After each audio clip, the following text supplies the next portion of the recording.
Wake up, Internet. My name is attackslug, and welcome to a gameplay preview of Dreamscaper Prologue, launching for free on Steam April the 8th. It's basically a demo for a game called Dreamscaper coming out this summer. The Prologue is free, so hit that wish list if you will, link in the description. It is an action RPG roguelite. I'm going to hit start and show you the two phases of this game. You can see it is currently 8 p.m.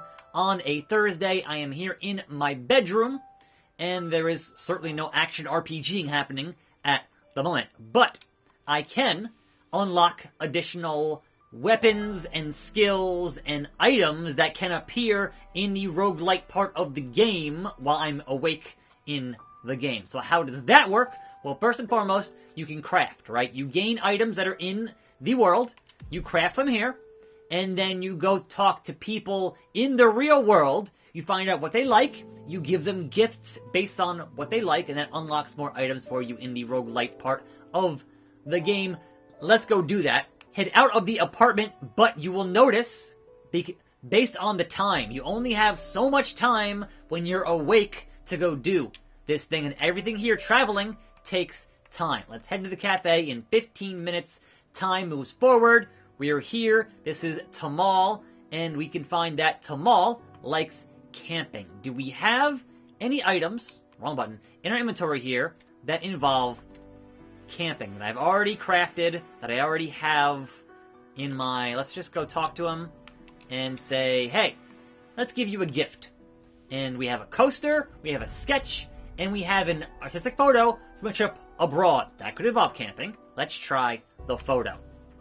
Give the gift, and now I am an acquaintance. And you get this little cutscene here of them talking, and you kind of learn more about what they like, and then that furthers the ability to gain more things in the game world. So here, thankfully, we can hold A and skip this whole bit of business. Here you can see, I unlocked a scythe and a power here, or a upgrade of some kind, in the game world. So, leaving the cafe, back to my apartment, let's hop into the gameplay itself, right? Let's go to sleep. GTS. CM Punk style. And then the lucid dreaming of this game begins, and the core gameplay loop of this game begins. It is permadeath, it is roguelite, if you will. We're gonna see how, right now I only have a fist, and the weapon you get here is randomized. So sometimes you get a hammer, sometimes a sword. Right now, a fist. So the gameplay, right, I got light punch. When you flash, you can kind of do a combo if you get it on the flash. I have a heavy punch. I have a dodge roll. I have a shield. And I have a ranged weapon. It's kind of the list of your abilities there. Sand, keys, bombs, and your arrows, or whatever you have in your inventory. And it is a grid-based thing. There are enemies to fight here in the game, and I'm going to keep on fighting them and hopefully not getting hit. I have obviously a health bar and all of that good bit of business, and it is pretty action RPG-ish. You know, not quite a Diablo, but it's around there. And generally, in this first area, the enemies are pretty easy. Like, as you might expect from a roguelike, first area is usually not that bad, right? But hit this and then run away, and then hit it again, and then run away. Or not. Whatever. We don't want to get hit by that, obviously. So let's just pound on it for a little bit here. And there we go. So you collect different things as you defeat enemies. Occasionally it is keys or bombs. Usually it is the sand that you collect, and then you can cash that in. There are different challenges in the certain rooms. Like this one is don't take any damage, which I might manage. If you complete a challenge, you get an additional bit of item to appear in the stage, so we're going to try to do that and not get toasted, but there's a bomb right there. Alright. Dodge! I missed! There we go. Alright, so additional chest here to open, and brings me a longbow. And I can either swap it or break it down for more sand. You can see here, that is better than what I have, I think. So let's just swap that. The old one goes out. There's the key. And then I can sit here and recycle that for additional sand that will unlock things for me here and there. And yes, you can see if I go down here and bomb this entrance, and then use a key, then I have access to the shop.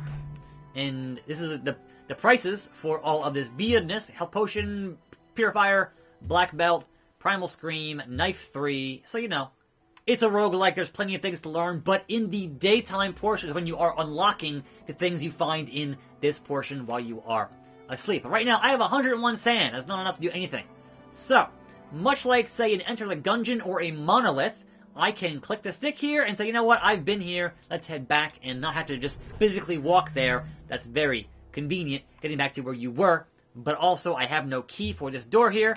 I'm out of keys, so we keep on keeping on. Now, I'm curious to see how the full game handles these concepts.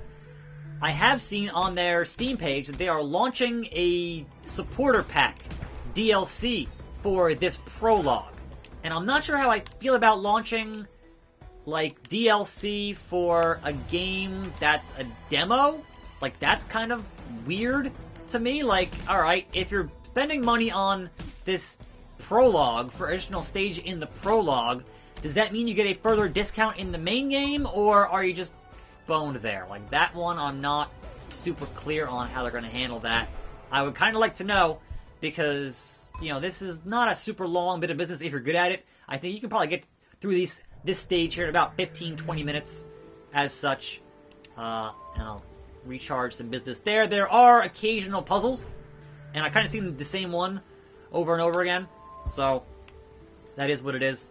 But I'm sure the main game, don't dodge. Don't dodge! How you can say not dodge? I'm gonna get damaged here. That's not cool. I want the bonus, but I'm going to get hit.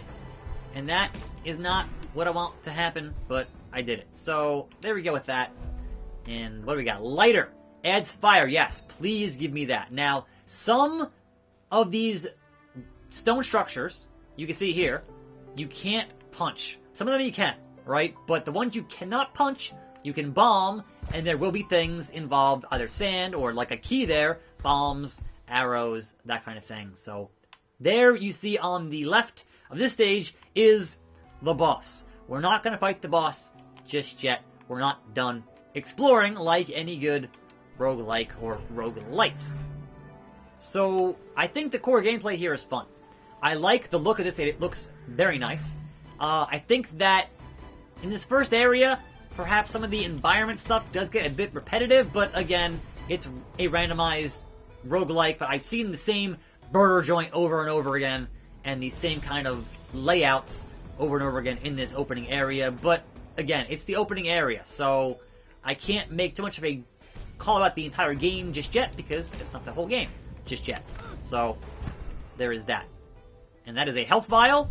Yes, please. Give me some health back. Much obliged. Much appreciated. So, alright.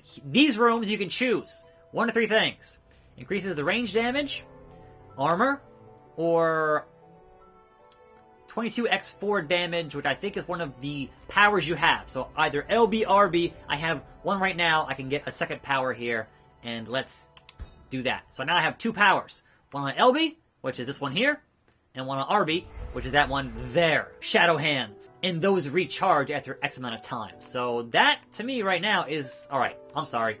We've got a room with a key and a room with a combat thing. So let's go do those 2 rooms as such and see what the challenge... Don't dodge again with the not dodge challenge. I mean, okay, sure.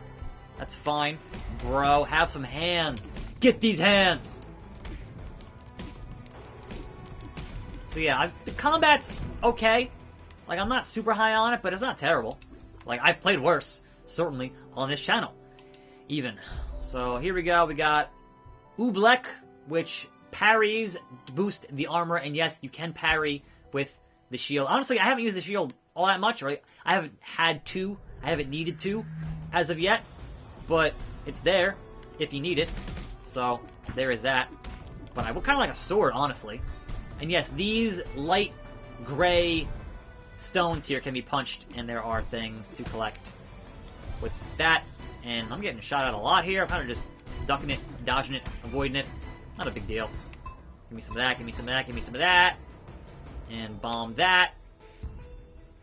And then bomb that. See what we got. And then wait for this. Yeah, he's got a lot of those. He's got a lot of those.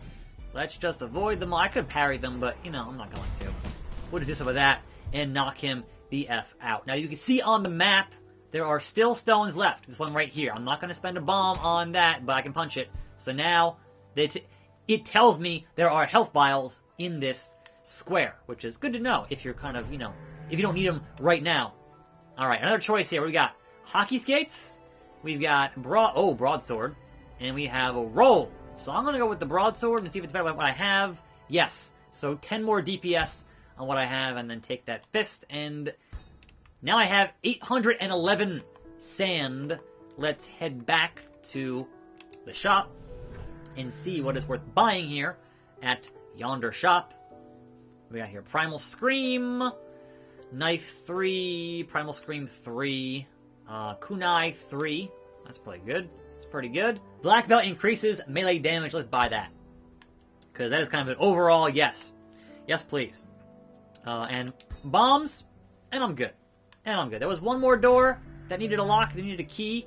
I'm not sure if you always get the amount of keys you need for these doors, if that's always the case, or if it is perhaps, you know, hard choices have to get made in the game. That I'm not sure. I haven't played enough of this game to find out. Here it's just an empty chest in an empty space, and it has increasing my health. Yes, please. That was definitely worth spending a key on. So let's go fight the boss in this game, and then call this video as such. But yeah, it's kind of a lot of this, and it's good. I like it.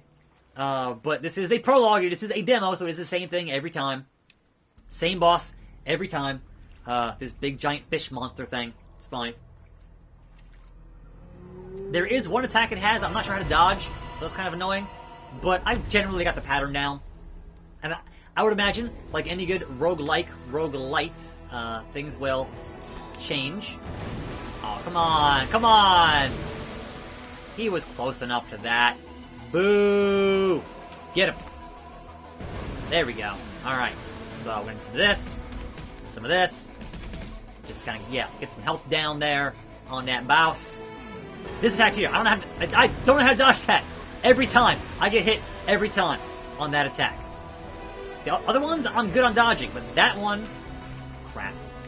That one, not so much. You want to kind of shoot the mines here and hope they explode near him, knock him over, and then kind of slash and dash and do some stuff to hopefully get to his health bar as fast as possible. And alright, this one is the... I didn't dodge it in time. Didn't dodge it in time.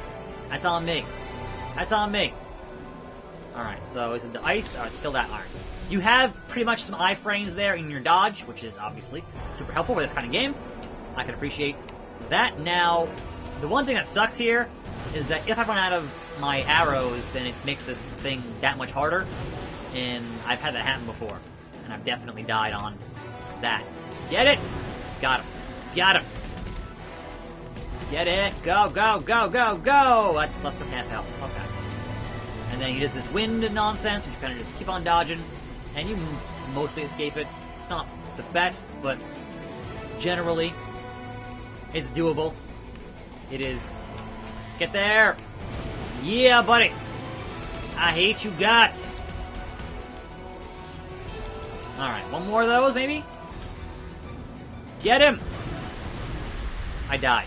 The bomb killed me. Well, again.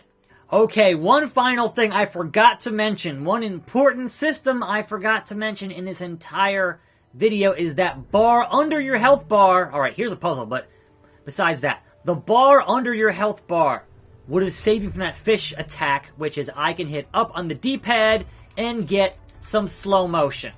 I totally spaced on the slow motion mechanic, explaining that in this video, and I don't want to have a video and not have all the accurate information for you guys here who might want to play this game, etc., etc. I totally spaced on it. So there you go. You have slow motion. There is a meter for it. You can build that meter, and I'm assuming that would help me dodge that fish attack. Anyhow, back to the rest of the video. My bad. You wake up. The nightmare is over. The dream is over. The things you collected and then kind of get some results here. And you can see there are 2 hours and 30 minutes to the next day. So that's the time you have to kind of deal with the people and get to know them and find out what they like, what they don't like, and then get more items unlocked during the actual gameplay part itself. And you can see I got resources and use those to craft, as we discussed earlier. And so you craft things to give to people here, and that is kind of the nature of that. So you kind of have a whole list of things to craft here, and then you kind of got, all right, Eve likes traveling, and kind of, as you talk to them, as you discuss things with them, you find out what they like more and more, and kind of increase your friendship meter on that to help you in your ever-living nightmares. This is the Dreamscaper Prologue on Steam on the PC, April the 8th, for free. Check it out. Hit that wish list if you will.